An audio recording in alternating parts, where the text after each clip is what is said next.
اس دور کا سب سے بڑا المیہ یہ ہے کہ جو چیزیں نہ سوچنے کی تھیں، جو بحثیں نہ کرنے کی تھیں، ان بحثوں میں الجھا دیا گیا، اور جو سوچنے کی تھیں ان سے تم کو نکال دیا گیا۔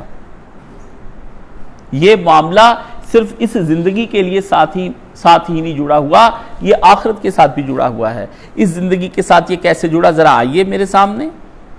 آپ اپنے ٹک ٹاک ہر آدمی دیکھتا ہے اور ریلز اس کے اوپر چلتی ہیں، ہر لمحے کے بعد وہ ریلز بدلتی جاتی ہیں۔ صرف 10 منٹ کے لیے میرے پاس آپ اپنا ٹک ٹاک نکال کر دیکھیں گے وہ ریلز، اور اس کو مجھے آپ نے انسٹاگرام کو دیکھنا ہے۔ اس میں کس چیز پہ بحث ہوگی؟ کپڑے۔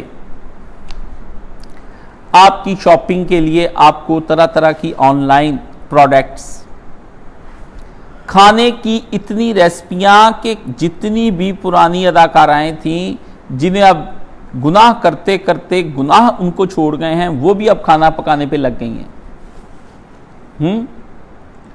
لڑکے کھانا پکانے پہ لگ گئے ہیں، وہ لڑکے، یہ عورت کی ذمہ داری تھی، اب مرد اس پہ لگ گئے ہیں۔ جن کے ہاتھوں میں تلواریں ہونی چاہیے تھیں، ان کے ہاتھوں میں کنڈی ڈنڈے آ گئے، اور ان کے ہاتھ میں کفگیر آ گئے ہیں۔ اب وہ پکوڑے نکالتے ہوئے، سموسے نکالتے ہوئے آپ کو دکھائے جاتے ہیں۔ مرد اپنے عنوان کو چھوڑ گیا، عورت اپنے عنوان کو چھوڑ گئی۔ عورت کو جو ٹاپک دیا گیا تھا کہ تم اس ٹاپک پہ رہو گی، وہ اپنے ٹاپک سے ہٹ کر گفتگو چل رہی ہے، اور مرد کو جو ٹاپک دیا گیا تھا، مرد اپنے ٹاپک سے ہٹ کر چل رہا ہے اور بول رہا ہے۔ اب آپ کو کنسٹرکشن کے بارے میں پتا ہوگا کہ یہ ٹائلیں یہ لے لو، گھر کے اندر اس قسم کی ڈیزائننگ کروا لو، چھتیں ایسی بنوا لو، اور یہ چیزیں تم کنکریٹ میں ڈلواؤ، اس سے گھر پختہ ہو جاتے ہیں۔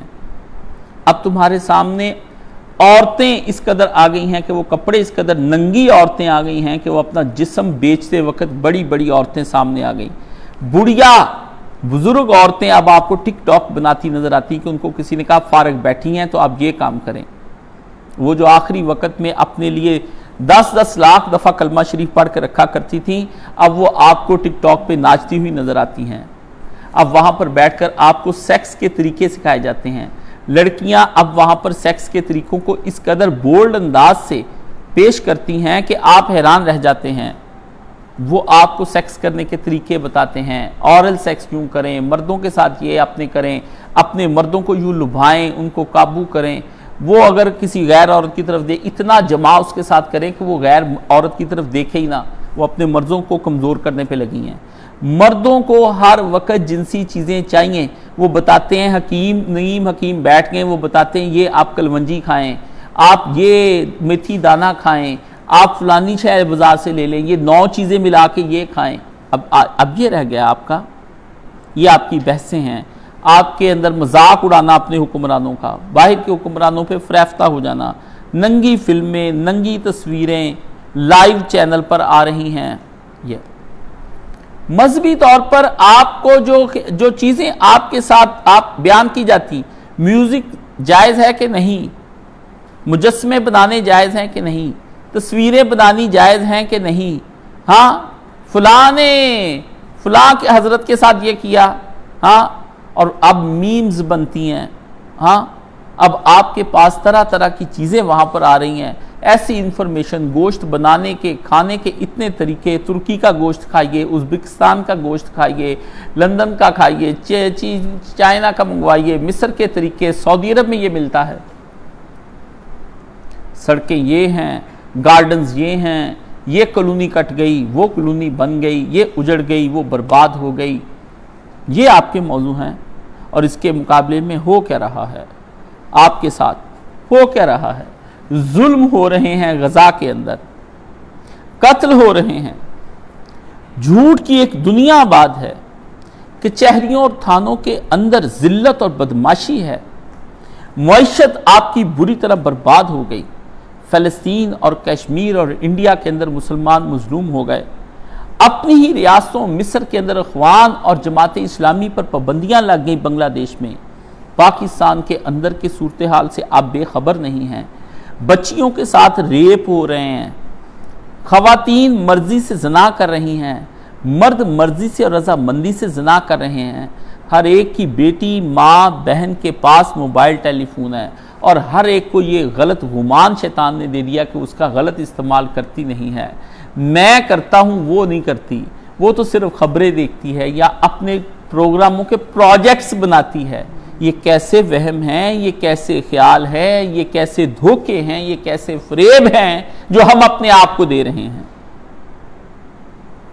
نعتیں سنی آنسو بہا دیے، نعت کو شیئر کر دو، ساتھ ہی ایک گندا پورنوگرافی کا کلپ آ گیا تو دوست کو شیئر کر دو، پبلک کو شیئر کرنے کے لیے کچھ اور، ہم ذوق اور ہم پیالہ اور ہم نوالا یاروں کے لیے کچھ اور۔ دو دو چہرے نہیں، ہزار ہزار چہروں پہ ہم نے کتنے چہرے سجا لیے ہیں۔ یہ امت ہے۔ یوں سوچا جاتا ہے، یوں اپنی ترقی کی جاتی ہے، کیا زمانے میں یہی ہیں پنپنے کی باتیں اقبال نے کہا تھا؟ آپ زمانے میں یوں ترقی کریں گے؟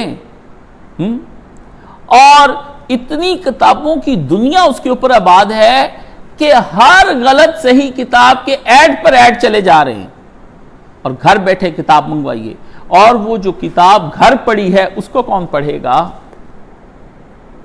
آپ کتابیں آرڈر کریں گھر کے لیے، لائبریریاں سجا رہے ہیں، اور جو گھر قرآن پڑھا ہے اس کو کون پڑھے گا؟ آپ لوگوں کی ہسٹریاں پڑھ رہے ہیں، محمد رسول اللہ صلی اللہ علیہ وسلم کی ہسٹری کون پڑھے گا؟ تو جیسی چیزیں آپ نے اس دنیا میں رہتے ہوئے اپنے موضوعات کو چھوڑا، اور چھوڑ کر ایک نئے موضوعات شیطان نے اور نفس نے آپ کو سکھا دیے، بعین ہی آپ دین کے متعلق اور جنت کے متعلق جو سوال کرتے ہیں وہ متعلقہ نہیں ہوتے ہیں، وہ بھی غیر متعلقہ ہوتے ہیں۔ جو اس دنیا میں جو اس کو نظر آ رہی ہے اس کے بارے میں غیر متعلق موضوعات کے ساتھ جڑا ہوا ہے، جو دنیا آئی ہی نہیں ہے اور ابھی غیب میں خدا نے بنا رکھی ہے، اس کی سمجھ آپ کو کہاں سے آئے گی؟ آپ کو اپنے اس سنجیدہ مقام کے اندر سے غیر سنجیدگی کشید کرتے ہیں، یہاں پہ سیریسنیس کو آپ نان سیریس ہو کر لے رہے ہیں، یہاں پر پریشان صورتحال کو آپ اپنے لہو و لعب میں گزار رہے ہیں۔ تو میرے عزیزوں، کیسے امت بدلے گی جب ہمارے یہ سوچنے کی چیزیں ہی نہیں تھی؟ تو پھر ہم کیا سوچ رہے ہیں؟ بعین ہی جو غفلت یہاں پر ہے یہی آخرت کے ساتھ ہماری غفلت ہے۔ ہم تو اس دنیا کا حق صحیح معنوں میں ادا نہیں کر پا رہے، وہ دنیا جو ابھی آئے گی اس کا ہم حق کہاں سے ادا کر پائیں گے؟ وہاں سے ہم اس کا کہا گا خدا نے یہ اس دنیا کے اندر ہم کو خائن پایا ہے، تو خدا وہ دنیا جو ابھی آئے گی اس کے اندر خدا تعالیٰ ہم کو کیسے ایماندار پاتا ہے؟ ہم اس کے بارے میں امانتدار نہیں اور ڈس آنیسٹ ثابت ہوئے ہیں، اور ہم اس کے بارے میں کیسے امانتدار ہو جائیں گے جو ہم نے دیکھی نہیں، جس کو ہم نے چھوا نہیں، اور جس کا کبھی خیال نہیں ہمارے دل میں آیا ہے؟ خطیب بتا دے تو بتا دے، رسول بتا دے تو بتا دے، اور قرآن میں کہیں آیت آپ کے سامنے جنت کے بارے میں آ جائے تو آ جائے، ورنہ آپ جنت کے بارے میں کبھی سوچتے ہی نہیں ہیں۔ آپ مرنے کے بعد کے بارے میں کہتے ہیں کہ خدا اس کو جنت عطا فرمائے، آپ یہاں رسمی طور پر دعا کرتے وقت تو کہتے ہیں کہ کاشف صاحب دعا کریں ہمیں جنت میں جانا ہے، مگر کیا جنت میں جانے کے یہ لچھن ہیں؟ کیا جنت میں جانے کے یہ کرتوت ہیں؟ کیا یہ کرائیٹیریا ہے جنت میں جانے کا؟